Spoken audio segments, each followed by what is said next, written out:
Vamos abrir nossas Bíblias em 1 João capítulo 5.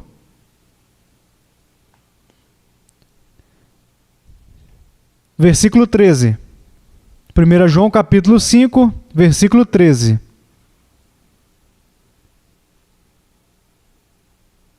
Estas coisas vos escrevi a fim de saberdes que tendes a vida eterna, a vós outros que credes em o nome do Filho de Deus. Vamos ao Senhor em oração. Pai, eu me achego diante de Ti hoje em nome do Teu Filho.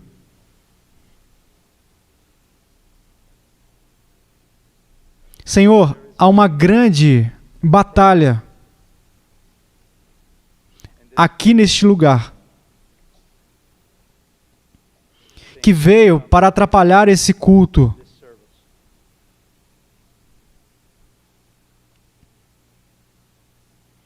Eu oro em nome de Jesus Cristo, para que o Senhor afaste isso.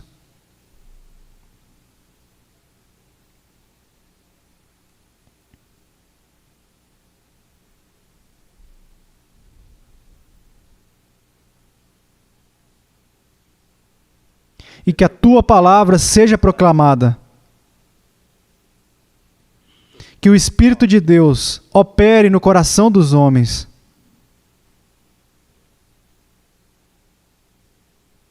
Que toda a carne seja humilhada. Que somente Cristo seja exaltado. Pai, o Senhor conhece. O Senhor conhece.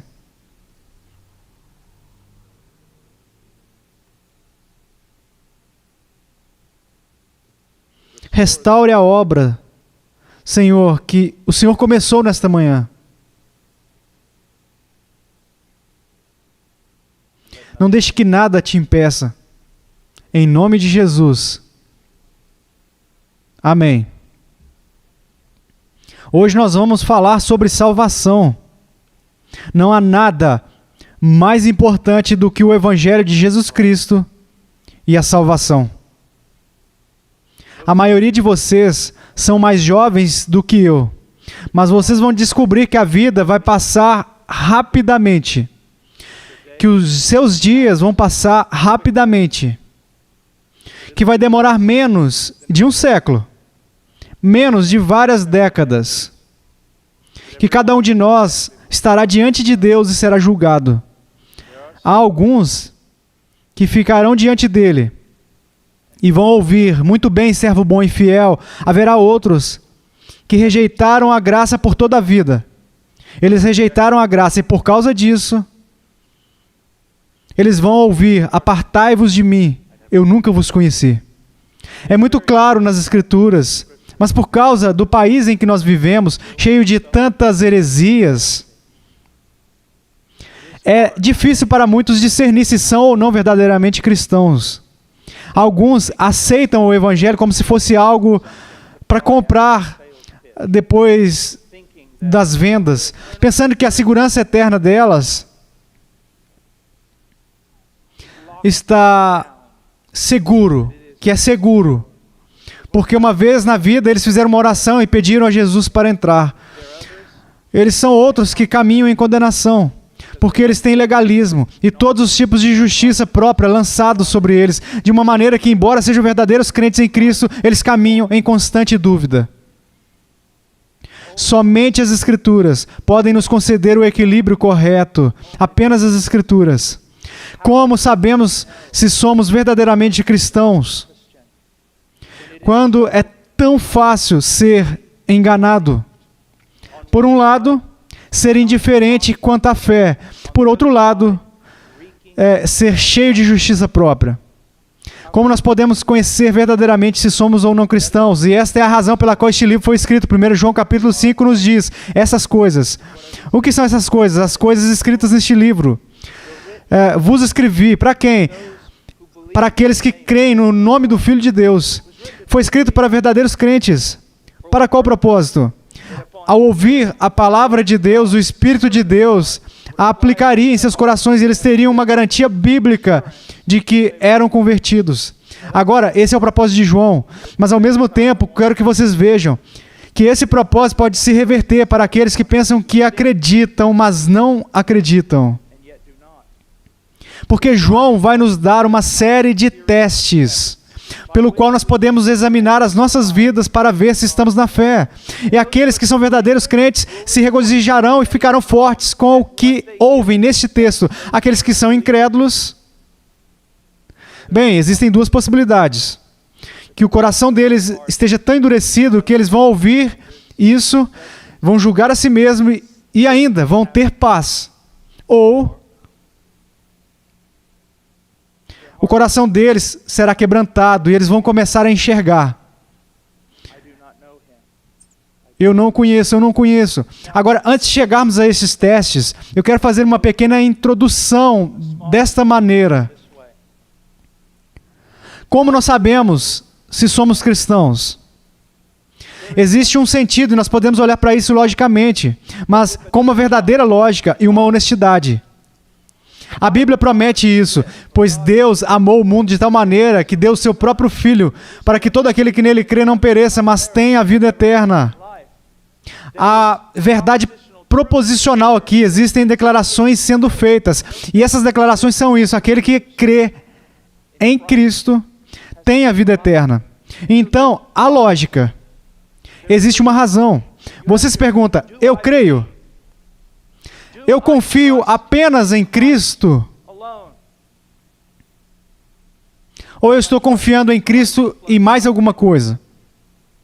Muitos hoje em dia afirmam ter fé em Cristo, mas quando eu pressiono eles, eventualmente eles se esforçam para voltar à sua própria justiça própria.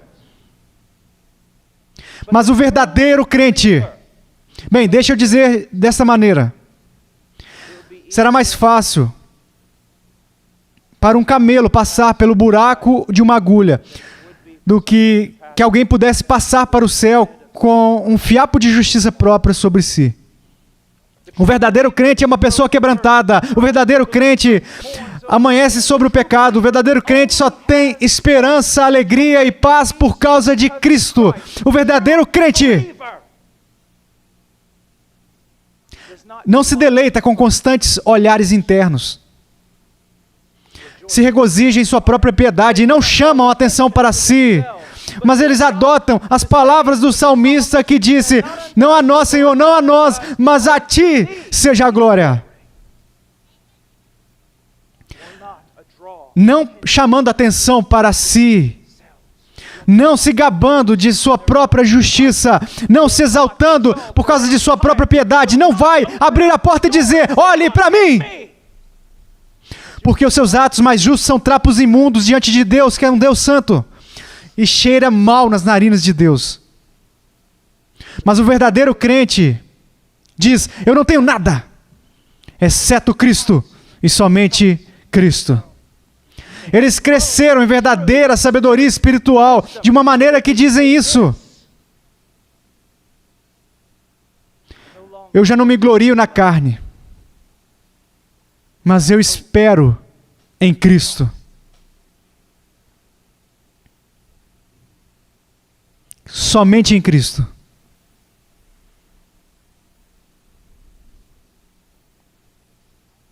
Eu sei e vi e vou ver novamente crentes genuínos que lutam com a dúvida da sua salvação. Eu vi isso. Às vezes você escuta falsos ensinos que se você duvida da sua salvação é porque você está perdido. Isso não é verdade. A razão pela qual este livro foi escrito é porque o crente genuíno pode chegar ao ponto de duvidar da sua salvação. Um crente genuíno pode duvidar da sua salvação, mas um crente genuíno nunca irá duvidar. Nunca duvidará da verdade. Que Cristo é sua única esperança. Que Cristo é sua única esperança. Um crente genuíno pode ir e voltar nisso. Eu estou salvo, não estou salvo, estou salvo. Mas eles não vão e voltam com: sou justo o suficiente para ser salvo ou não sou justo o suficiente para ser salvo. Isso foi estabelecido em seus corações. Isso está estabelecido em seus corações.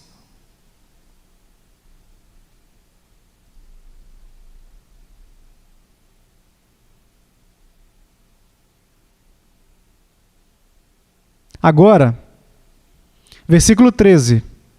Essas coisas vos escrevi, a fim de saberdes que tendes a vida eterna, a vós outros, que credes em o nome do Filho de Deus. Eu mencionei na introdução que há um sentido em que nós sabemos que acreditamos com base na razão. Sabemos que somos salvos com base na razão. A promessa está aí, eu creio. Mas há outra maneira, e essa é o testemunho do Espírito em nosso próprio coração. Agora, principalmente, esse testemunho é a grande transformação que ele começa a operar em nós durante todo o curso da nossa vida. Mas também há um testemunho subjetivo do Espírito. Eu sei que naquele dia eu fui salvo, eu me converti. Eu sabia que eu era um filho de Deus. Houve uma garantia, houve uma paz. Sim, era subjetivo, mas mesmo assim real. Algo aconteceu em mim. Foi mais do que simplesmente a adoção de uma moralidade. Era mais do que simplesmente começar uma nova ética. Era mais do que simplesmente aderir a alguma manobra ou movimento religioso. Algo aconteceu dentro de mim. E todo verdadeiro crente vai ter esse testemunho. Com alguns pode ser mais dramático do que com outros, mas mesmo assim é uma coisa sobrenatural, a obra de salvação. E se já somos convertidos, eles serão algo daquele testemunho sobrenatural dentro deles. É a obra do Espírito que habita em nós. Agora, imediatamente as pessoas querem dizer, mas o coração pode ser enganado, e você não deve seguir as emoções, e todas as coisas assim. Isso é verdade, mas ainda não podemos eliminar o subjetivo da vida cristã. Alguma coisa aconteceu. O crente diz, eu fui transformado naquele dia. Algo inexplicável aconteceu em mim. Eu estava nas trevas e eu me tornei luz. Eu não tinha paz, eu estou cheio de paz. Eu não conhecia o amor de Deus e o amor de Deus está sendo derramado no meu coração. Então nós temos a ideia da razão. Temos a ideia do sobrenatural. Algo ocorreu em nós. Algo foi mudado em nós. Então nós temos o nosso texto aqui. O que João basicamente vai fazer é baseado na doutrina da regeneração.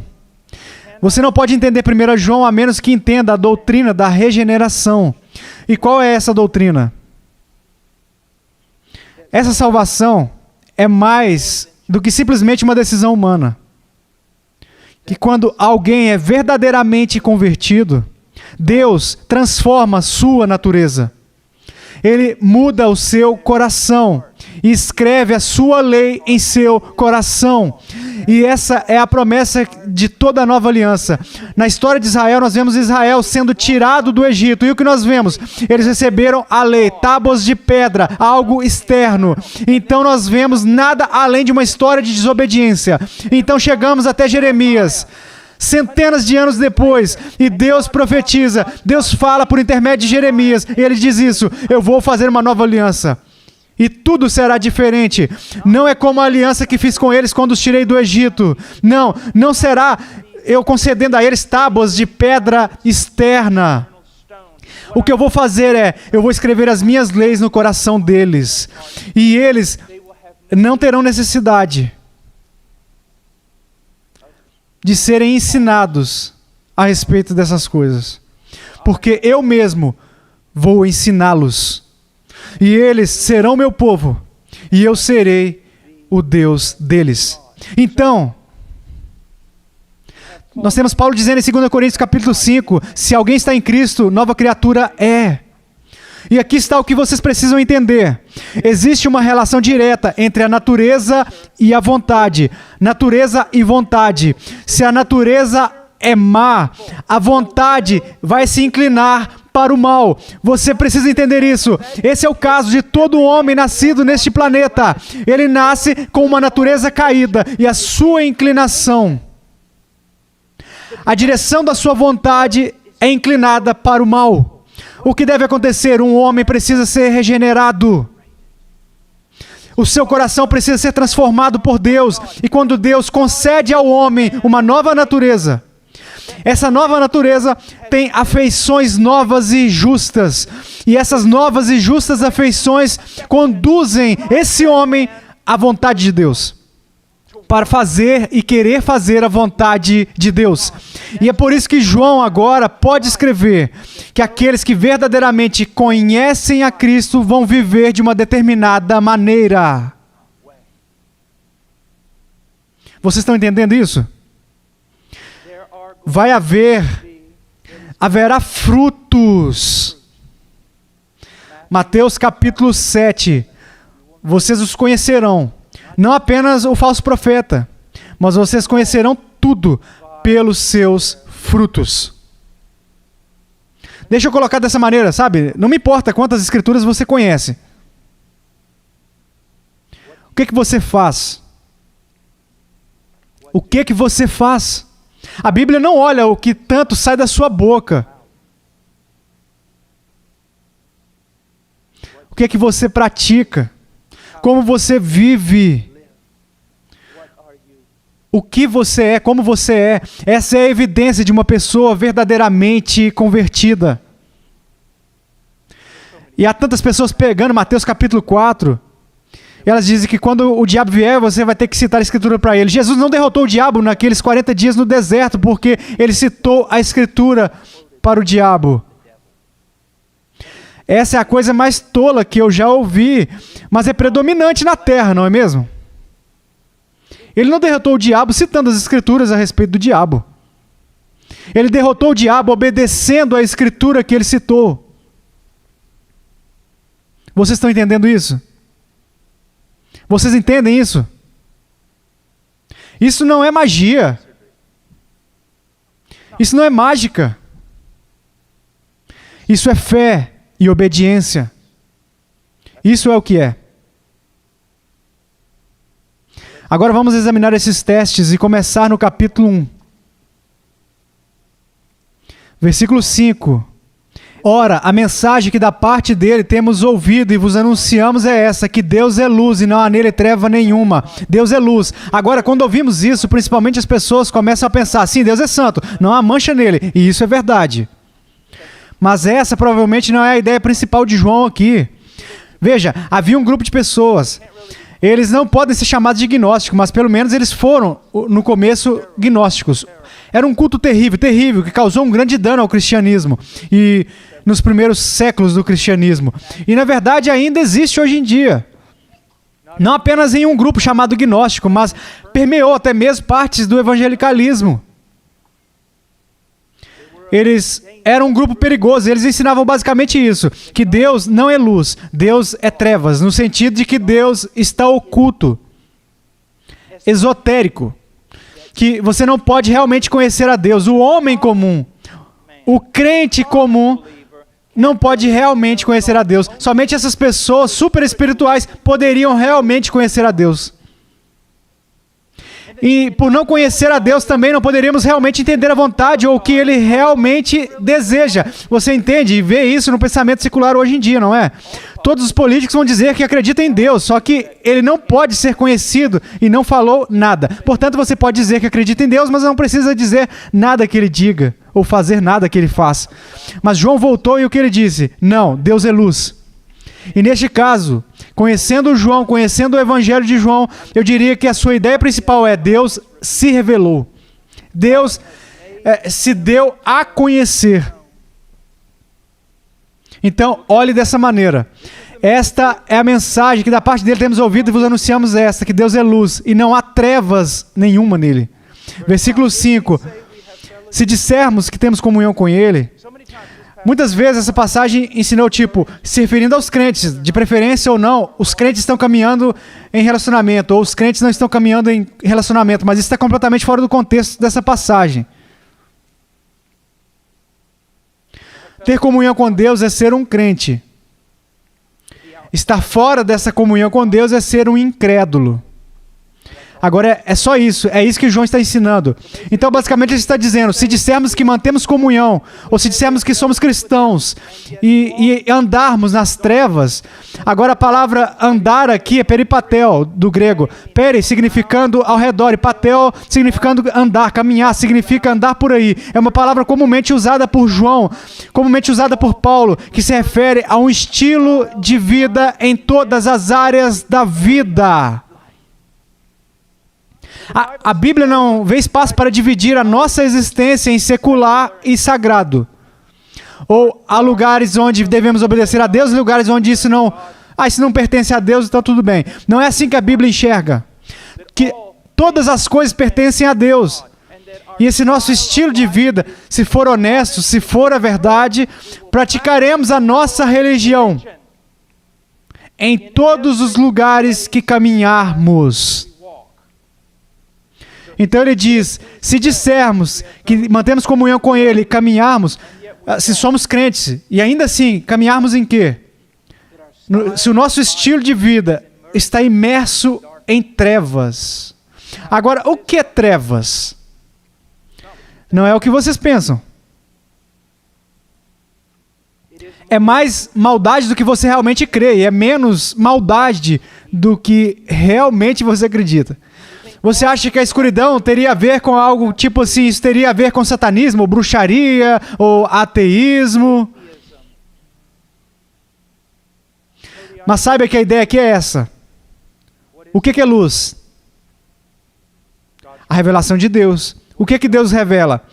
Ele nos disse quem Ele é e nos disse o que Ele ordenou. Isso é a luz.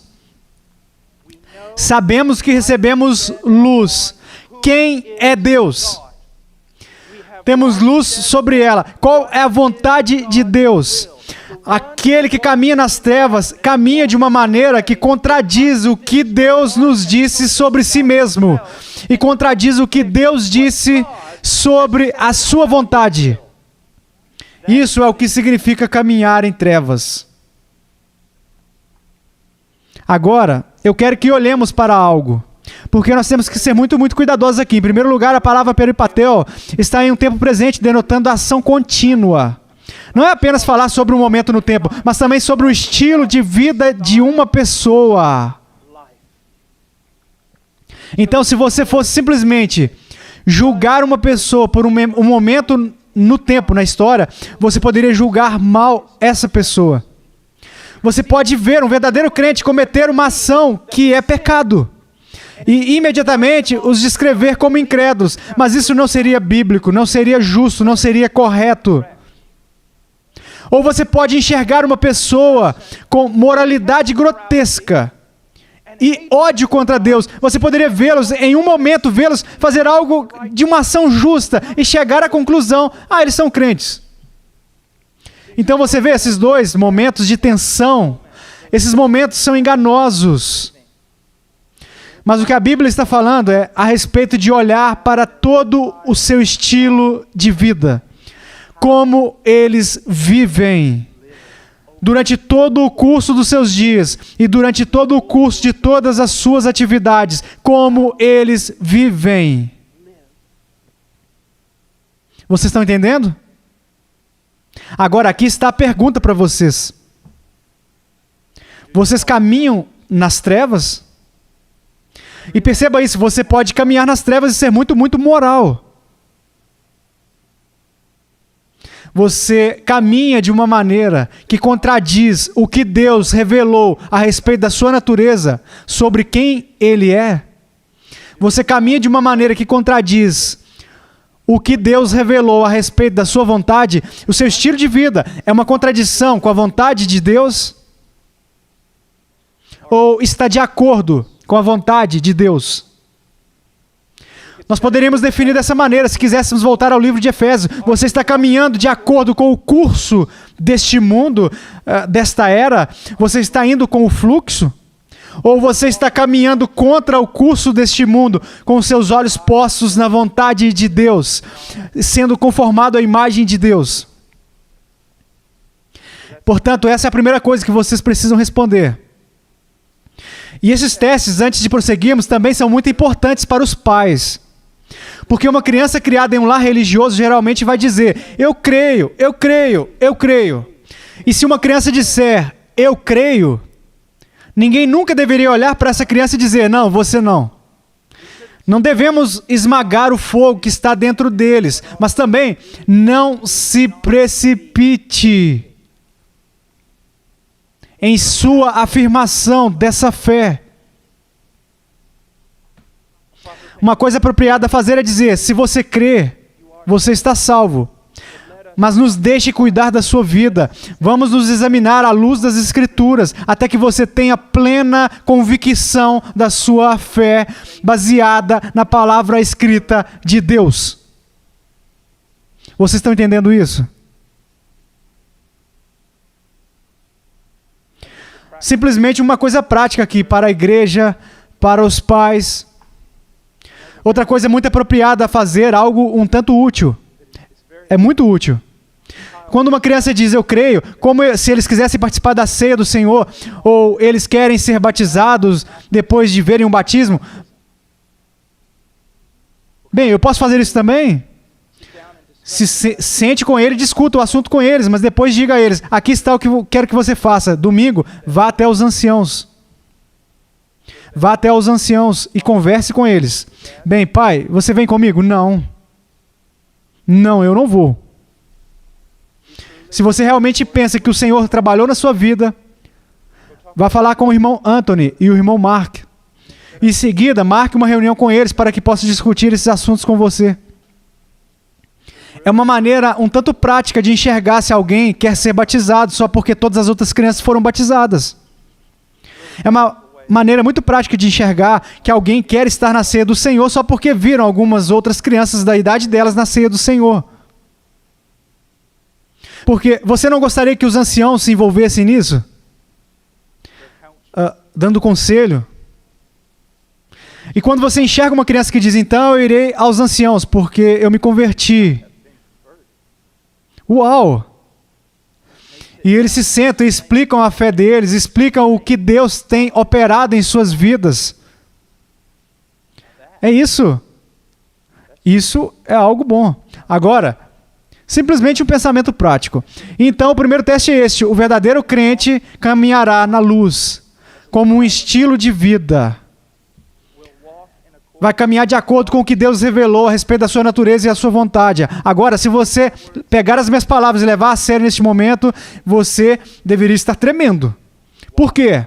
Porque os crentes, os verdadeiros crentes, os crentes mais maduros, eles pecam. Mesmo na vida mais piedosa, se costuma dar 2 passos para frente e 3 para trás. Então, o que nós fazemos? Não somos cristãos? Devemos todos ser condenados? Todos nós perdemos nossa segurança esta manhã, porque ninguém caminha constantemente, continuamente, de acordo com o que Deus nos disse sobre si mesmo ou sua vontade. E se você acha que faz isso, eu posso garantir que agora que você realmente está reprovado no teste. Você não é cristão. Você está enganado. Então, para onde iremos a partir daqui? Bem, só precisamos continuar lendo, porque agora João vai lidar com esse problema. Veja o versículo 8. Se dissermos que não temos pecado nenhum, a nós mesmos nos enganamos, e a verdade não está em nós. E aqui está algo que é muito importante. Quando você diz que Deus está oculto, que Ele não nos disse quem Ele realmente é, e que você não pode realmente conhecer a vontade dEle, então é muito fácil começar a crer que você não tem pecado. Quanto mais Deus estiver escondido dos homens, mais justiça própria você encontrará. E quanto mais os homens realmente conhecerem e proclamarem a Deus, mais vão se humilhar diante de Deus e vão enxergar. Vocês estão entendendo? Então esses crentes, eles ouviram agora. Se você é um verdadeiro crente, caminhará de acordo com a verdadeira natureza e a vontade de Deus. Eles estão sentados aí. Mas João, nós pecamos. Ainda pecamos, lutamos contra o pecado, odiamos o nosso pecado, mas nós pecamos, João. Então João dá a eles outro teste. Se dissermos que não temos pecado nenhum, nós mesmos nos enganamos e a verdade não está em nós. Portanto, uma das grandes evidências de que você é um verdadeiro cristão não é que você não peca mais, mas que agora você reconhece o seu pecado e você enxerga isso como pecado. Na verdade, se você não reconhece o seu pecado e não o enxerga como pecado, é uma evidência que você não é um crente. Então ele diz: se dissermos que não temos pecado nenhum, nós mesmos nos enganamos, a verdade não está em nós. A verdade de Deus implantada pelo Espírito Santo simplesmente não está em nós. Versículo 9: se confessarmos os nossos pecados, Ele é fiel e justo para nos perdoar os pecados e nos purificar de toda injustiça.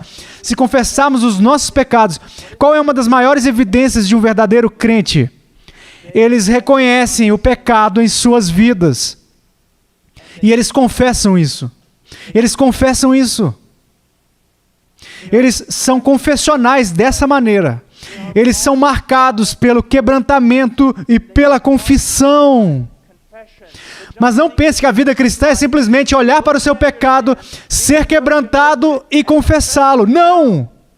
Porque quando nós olhamos para o nosso pecado e o confessamos, sendo quebrantados pelo nosso pecado, também experimentamos o quê? A graça de Deus. E a alegria da nossa salvação, não em nossas próprias obras, mas nas obras de Cristo em nosso favor.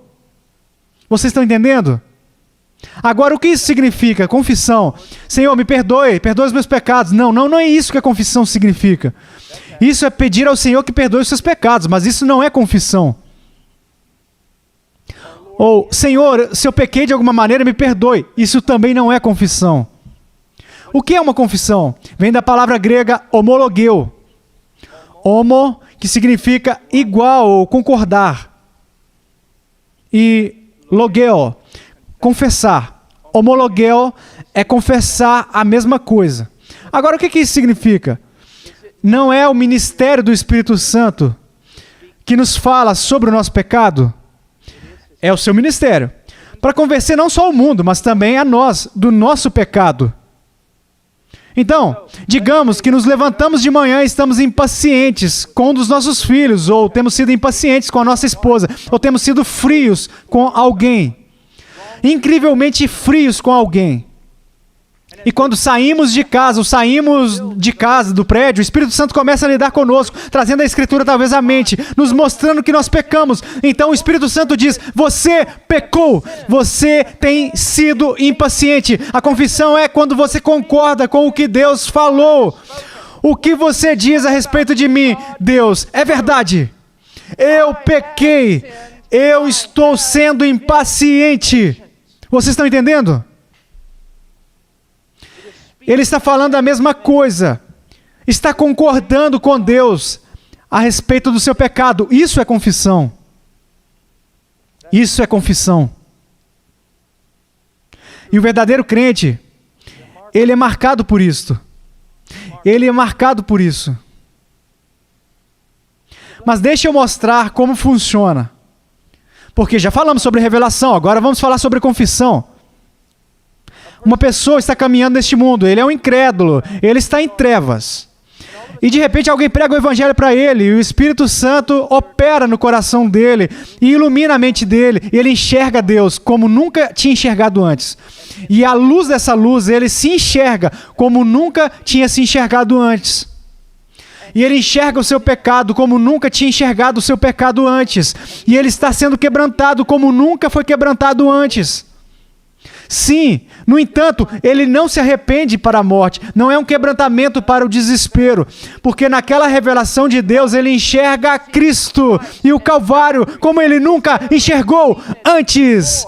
E ele confia, ele crê. E então o que acontece? Ele está cheio de alegria, ele troca o seu saco de cinzas por uma vestimenta de alegria. Agora, como crentes, o que acontece? O que acontece como crentes?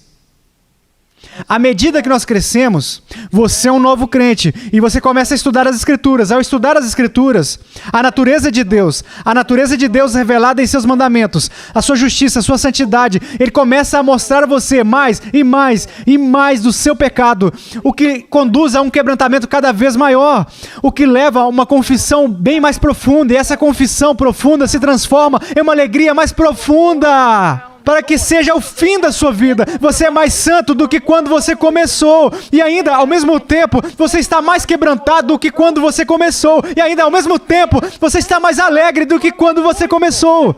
E há um grande intercâmbio acontecendo. Em vez de se gabar agora do seu desempenho, que fede diante das narinas de Deus, agora você se vangloria da obra consumada somente de Cristo. Vocês estão entendendo? Confissão. Qual é uma das maiores evidências de que você realmente se tornou um crente? É a confissão. Isso não quer dizer que um cristão não tenha vitória. Eles possuem vitória. Isso não quer dizer que um cristão simplesmente é salvo em seu pecado. Não. Ele é salvo do seu pecado. Deus trabalha em sua vida e começa a transformá-lo. Mas saiba disso, você nunca alcançará um ponto de perfeição até o dia em que entrar na glória.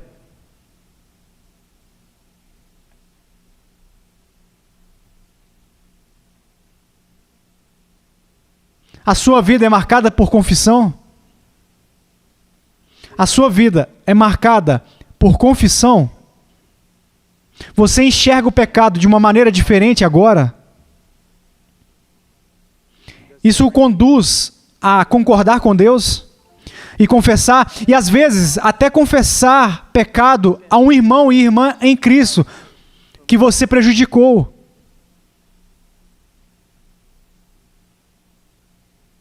Deixa eu dar uma outra ilustração.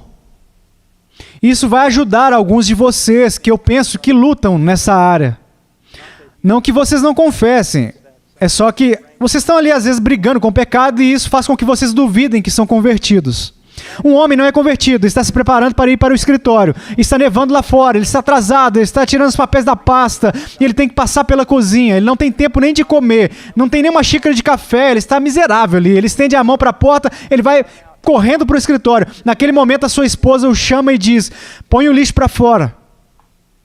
Sem nem mesmo pensar, o homem se vira e diz: o que há de errado contigo? Você leva o lixo para fora. Você não sabe que estou atrasado? Eu tenho um trabalho a fazer, eu tenho toda essa pressão sobre mim. Você tira esse lixo e coloca lá fora. E ele sai pela porta totalmente justificado. Não tem problema com o que ele fez.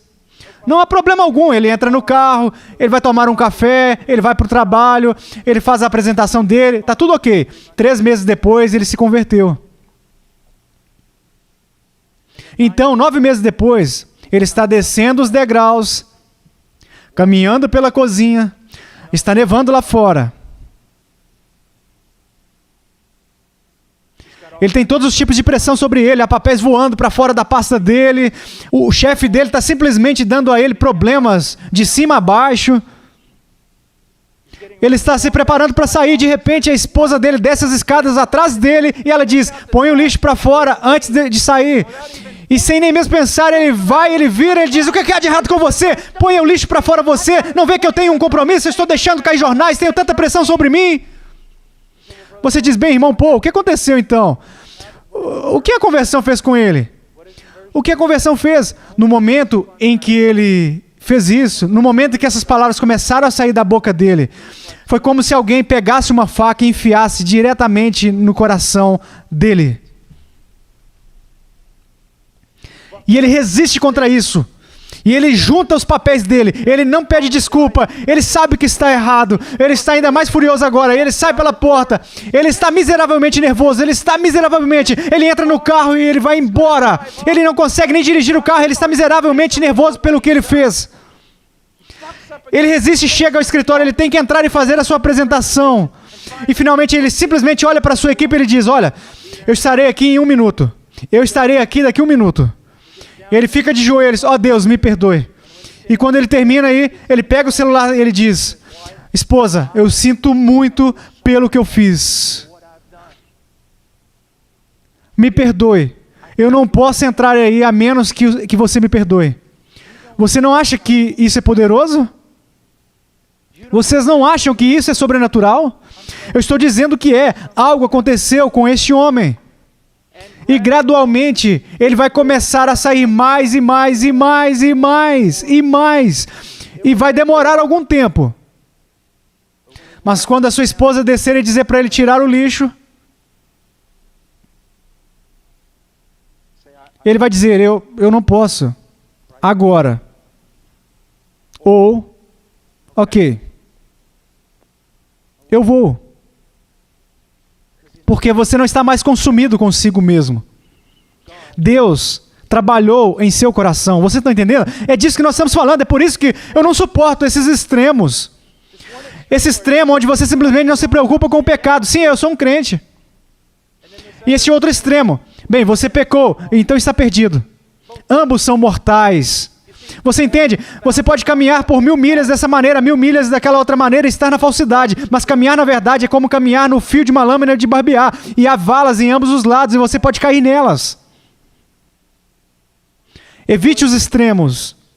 Nós somos um povo transformado. Nós podemos dizer que sim. Se um cristão alguma vez colocar uma camiseta transformado, então eu diria que ele é um herege, a menos que ele coloque nas costas e ainda sendo transformado. Fundamentalmente, transformados por natureza. Mas a resolução dessa transformação será para toda a vida. Será uma vida inteira e não aperfeiçoado até chegar na glória. Então qual é uma das evidências que somos convertidos, verdadeiramente convertidos? Bem, deixa eu colocar dessa maneira. Alguém me diz, eu tenho um novo relacionamento com Deus. E eu faço a eles essa pergunta. Você tem um novo relacionamento com o pecado?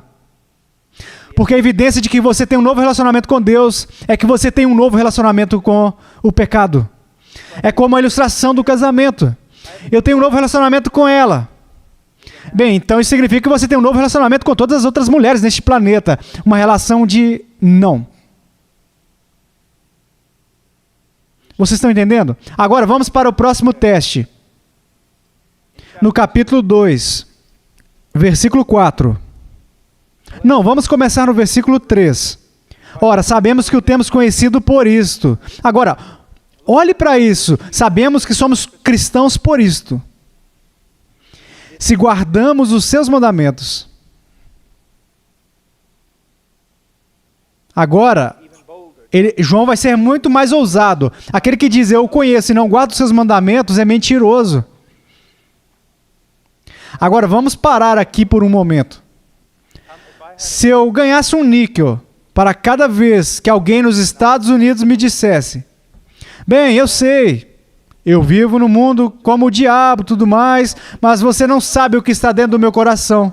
Eu realmente o amo, eu realmente conheço ele. Qual que é a resposta para isso? João fornece a resposta. Aquele que diz, eu o conheço e não guarda os seus mandamentos, é mentiroso. Agora, de novo, a ideia de guardar aqui está no tempo presente. Está falando sobre um estilo de vida. Ele não está falando sobre perfeição, vida sem pecado, mas ele está falando sobre um novo relacionamento com os mandamentos de Deus. E vamos voltar agora. Você tem um novo relacionamento com Deus, então você tem um novo relacionamento com o pecado. Porque você tem um novo relacionamento com os mandamentos de Deus. Antes da sua conversão, um homem não caminha pensando nos mandamentos de Deus, tentando obedecer aos mandamentos de Deus, quebrantado quando ele quebra os mandamentos de Deus, confessando quando ele quebra os mandamentos de Deus. Ele não tem relação com os mandamentos de Deus, ele faz o que é reto aos seus próprios olhos. Mas se ele for verdadeiramente convertido, o que acontece? Haverá um novo relacionamento com os mandamentos de Deus, com a vontade de Deus. Ele vai querer conhecer a vontade de Deus para a sua vida. Ele vai querer obedecer à vontade de Deus, ele vai querer pedir poder para obedecer. Ele vai confessar o pecado quando se descobrir quebrando a vontade de Deus. Essa é a evidência da verdadeira conversão. É isso.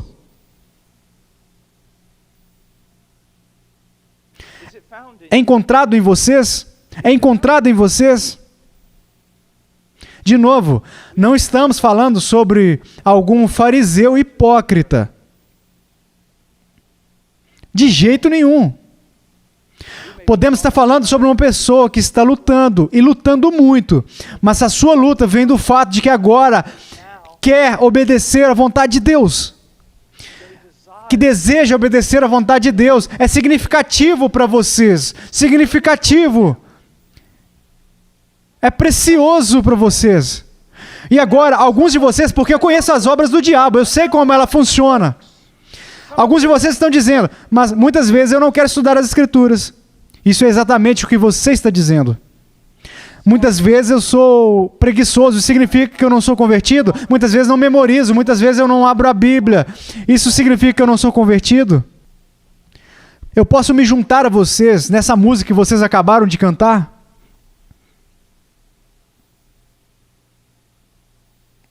Nenhum de nós estuda a palavra como deveria. Nenhum de nós memoriza a palavra como deveria. Mas aqui está algo que eu sei. Antes da conversão, isso não me incomodava. Que eu era um preguiçoso com respeito à piedade, à devoção e ao estudo das Escrituras. Agora, isso me mata às vezes.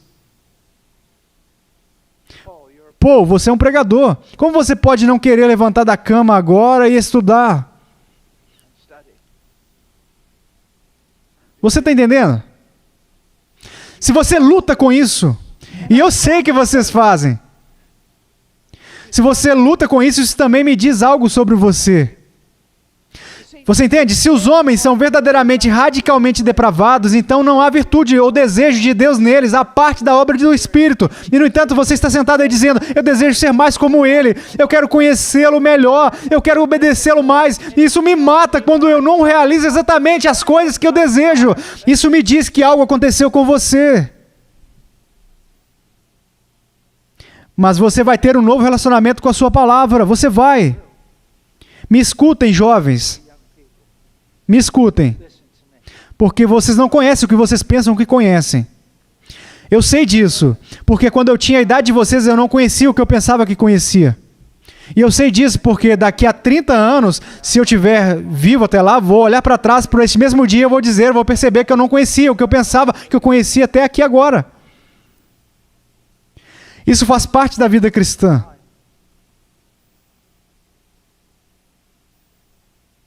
Haverá provações na vida de vocês. Vai haver sofrimento. Haverá caminhos percorridos por dias, talvez até anos, que você nunca deveria ter descido. E Deus vai permitir que tudo isso aconteça.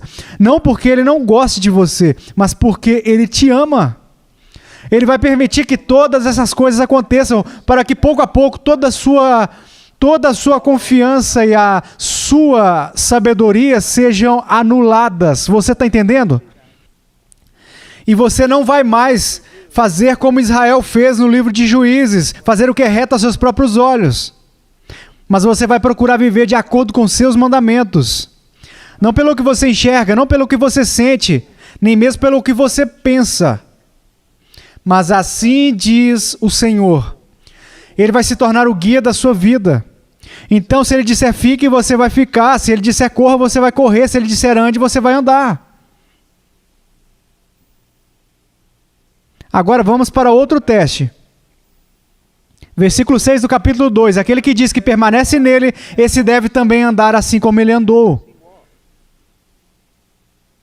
Eu já li isso antes, eu vi os olhares na face das pessoas. Se eu li a face das pessoas corretamente, em que ao ouvir este texto foi o último prego em seus caixões. O que você quer dizer? Aquele que é salvo vai andar como ele andou? Não estamos falando sobre João aqui. Nem mesmo estamos falando sobre o apóstolo Paulo. Estamos falando sobre Jesus. O homem perfeito, sem mancha nem mácula. Sem contaminações nem imundícia, sempre fazendo a vontade de seu Pai, o único a passar para a glória, baseado em sua própria justiça. Você está dizendo que para ser cristão eu devo andar como ele andou, ou isso será a prova disso? Bem, é isso que João diz. Isso é o que ele diz claramente. Ele diz, aquele que diz que permanece nele, esse deve também andar assim como ele andou. Mas o que isso significa? De novo, não estamos falando sobre uma conformidade perfeita. Estamos falando de telos e meta, alvo, linha de chegada. Sobre o que estamos falando aqui? Qual é o grande objetivo, alvo da sua vida? Com quem você quer se parecer? Quem você está procurando imitar? Quando eu era pequeno, muitas vezes eu tinha medo do meu pai, mas sempre eu respeitei o meu pai. Ele era um homem grande, ele tinha praticamente o meu tamanho, a minha altura, mas ele era muito mais forte, muito maior. E nós saíamos quando eu era pequeno e alimentávamos cavalos, principalmente no inverno, quando toda a neve e o gelo vinha e não havia água para os cavalos ou para o gado. E quando ia sair e passar pelo gelo, eu carregava água em grandes baldes. E ainda eu me lembro do meu pai até hoje, estendendo a mão e pegando o balde com uma das mãos e o outro balde com a outra mão. E de pé ali segurando aquilo e simplesmente caminhando pela neve. E eu sempre quis ser como ele. Ele queria que eu fosse assim quando eu tivesse 6 anos. E eu alcançava, eu pegava o balde, eu pegava o outro balde. Então eu tentava colocar o meu pé na pegada dele. E honestamente, eu parecia uma aranha bêbada. Se você tivesse me visto, você ia rir. Se você fosse menos que um homem bom, você teria zombado, escarnecido de mim. Mas não havia dúvida na mente de ninguém. Esse menino quer ser como o pai dele. Ele estava tropeçando, caindo, escorregando, mas ele não poderia dar o mesmo passo. Mas ainda se não havia dúvida. Ele queria ser como alguém, e esse alguém era o seu pai. Agora, eu posso fazer a vocês uma pergunta? Com quem você quer parecer? Agora, tenha medo. Porque realmente nós não precisamos que você responda essa pergunta. Já sabemos disso. Não porque somos profetas, não porque podemos olhar para dentro do seu coração. Tudo o que nós precisamos fazer era abrir os olhos. Está tão oculto quanto você pensa. Agora, eu estou dizendo isso em relação a você, em relação a mim, em relação a todos nós. A pessoa com quem você realmente espera se parecer é um tanto evidente. É muito evidente. Falando como o mundo, agindo como o mundo, se vestindo como o mundo, fazendo tudo o que o mundo faz. Tendo os mesmos heróis, tendo as mesmas paixões e desejos. Então tudo o que está dizendo a todos é que você ama o mundo. Você ama o mundo. Ou você quer ser como Cristo? Muitas coisas são ensinadas sobre a masculinidade que são tão erradas. Como se alguns dos nossos personagens históricos, sabe? Até mesmo John Wayne, ou Teddy Roosevelt, ou exploradores, ou isso ou aquilo, são homens a imitar. Não, eles não são, a menos que o tenham feito para a glória de Deus. Eles não devem ser imitados. Porque nós estamos falando sobre um homem como John Wayne, ou Hércules. Estamos falando sobre ser um homem como Jesus Cristo. Estamos falando também sobre ser uma mulher que demonstra a mesma virtude do seu Senhor e o irmão mais velho. Estamos falando sobre querer ser como Jesus. Isso é evidente em sua vida. Você deseja ser como Jesus. E você às vezes se senta sozinho, como eu, à noite, no escuro, pensando: neste dia, eu agi mais como um tolo do que como Jesus. Ou eu agi mais como um caipira do que como Jesus. Eu agi mais como um homem arrogante, ou grego, ou romano, do que como Jesus. Se lembrando de conversas e dizendo: eu não falei como Jesus teria falado ali. Você quer e deseja ser como Jesus? E tenha muito, muito cuidado. Porque esse desejo de ser como Jesus é sempre filtrado por intermédio de qualquer cultura ou subcultura em que vivemos. Pode ser um cara correndo com chinelos e pulseiras, o que Jesus faria, e dizendo, cara, eu sou um homem selvagem, como Jesus era um homem selvagem. Não, você gosta da sua cultura, é o que você gosta. Ou pessoas se fantasiando como se ainda estivesse vivendo na era do orgulho e do preconceito e dizendo, eu estou parecendo com a aparência de Jesus. Não, eu lamento, eles não usavam esse tipo de roupa quando Jesus viveu. Não estamos falando sobre esse tipo de coisa. Nós estamos falando sobre o que realmente nós somos. O que realmente nós fazemos.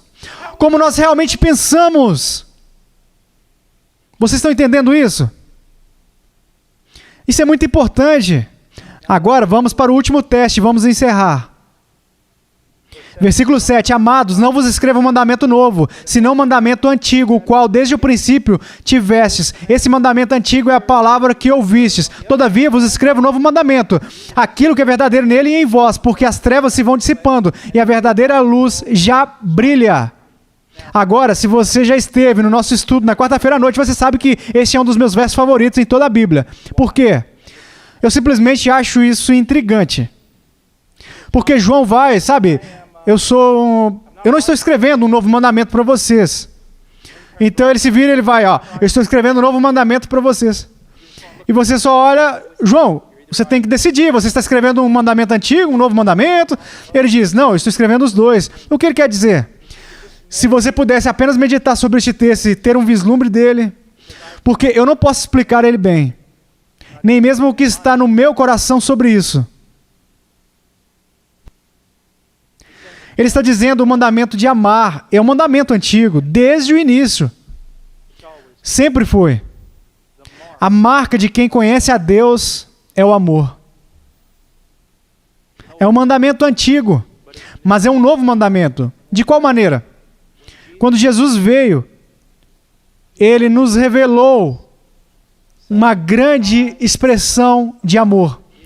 É como se o amor nunca tivesse sido falado anteriormente. Ele o levou a outro nível elevado. É como se fosse um mandamento totalmente novo. E ele fez isso. Ele fez. E o que ele vai dizer aqui? Ele diz, eu amo isso. Versículo 8, todavia vos escrevo um novo mandamento, aquilo que é verdadeiro nele e em vós. João, é verdade sobre mim? Como? E ele diz, porque as trevas se vão dissipando e a verdadeira luz já brilha. As trevas estão passando e a verdadeira luz já está brilhando. E o que isso significa? Tem muito a ver com revelação, mas também tem muito a ver com santificação. As coisas antigas se passaram. Em certo sentido, todas elas faleceram. Você vive em um reino completamente diferente, em uma esfera completamente diferente, 2 Coríntios 5. Mas o resultado disso, conforme você segue em frente com o Senhor, Ele vai ser fiel. Ele vai ser fiel. Para fazer o quê? Para ter certeza de que mais e mais trevas estão passando e mais luzes estão vindo. E como você vai saber quando isso acontece? Quando uma das principais maneiras que você conhece é como você ama as pessoas. Pelo menos como você aprende ou está aprendendo a amar as pessoas.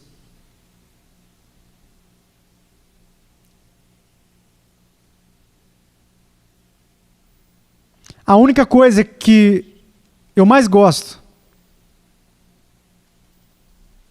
a única coisa que eu vejo debaixo de uma luz tão nova como nunca vi antes, mesmo que eu pudesse ter falado a coisa correta com a minha boca, foi isso, na nova aliança. O amor é tudo.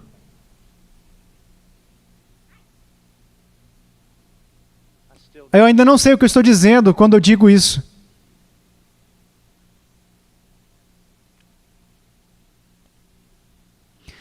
Isso realmente é verdade.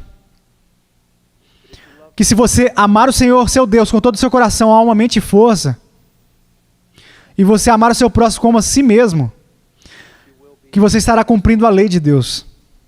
E a maior expressão de maturidade bíblica é o amor. Realmente é o amor. Então, um homem pode correr pelas selvas, sendo perseguido pelos inimigos. Um homem pode dar tudo o que ele possui muitas vezes. Um homem pode se desgastar. Mas se ele não tiver amor, ele não é nada. Ele não fez nada. Ele não realizou nada. Qual é uma das maiores evidências de que você é um crente? Que você ama. E só para você saber como isso é importante, você conhece a advertência que Cristo nos dá no julgamento das nações, das ovelhas e dos bodes, que vai haver uma separação.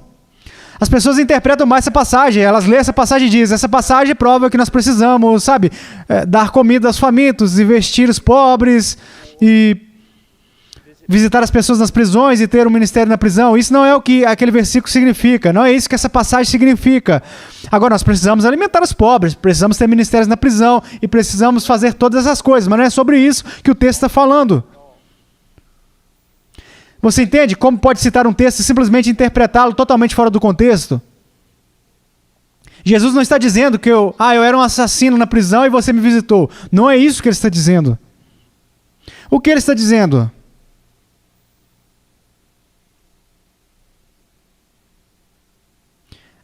Toda coisa é a manifestação do amor por outros cristãos. É disso que se trata. Você diz o que você quer dizer. Deixa eu dar uma ilustração. Estamos nos encontrando em uma floresta fora de Roma. Somos uma religião criminosa. Somos cristãos. E a reunião termina por volta das 11 horas da noite. E todos nós sabemos que nós devemos voltar para a cidade por caminhos diferentes. Vai para casa, vai para a cama, e por volta das 4 da manhã, alguém batendo na sua porta, você abre a porta, é um dos crentes, ele diz, você tem que se encontrar e voltar comigo para a floresta, venha. Então você se veste, você pega o caminho de volta para a floresta, há uma reunião ali, todos os crentes. O que aconteceu? Um dos anciãos se levanta e diz, 2 dos nossos homens, no caminho de volta, foram presos pelos soldados.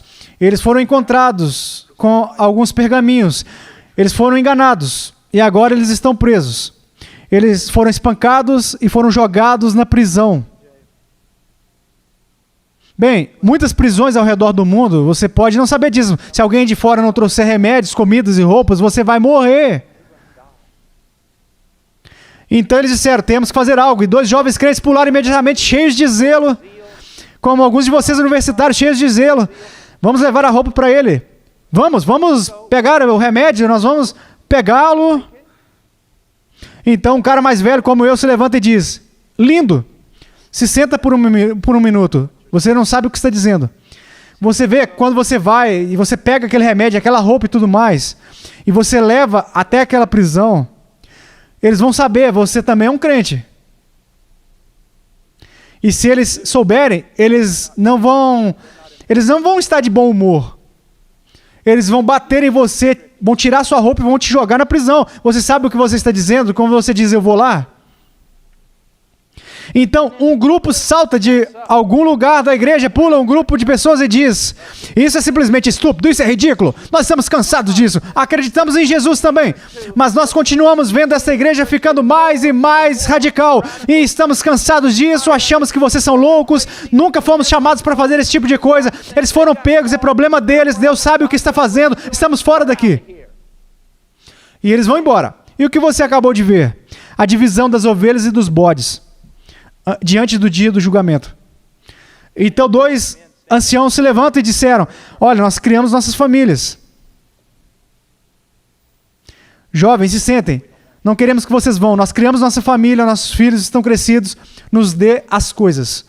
E assim todas as pessoas voltaram para casa e eles são pobres, são servos, escravos, eles pegam os remédios, vão comprar, eles fazem tudo o que podem fazer, eles se sacrificam em tudo, eles se encontram na floresta, os 2 anciãos levam a comida, as roupas e os remédios para irem ministrarem aos irmãos na prisão.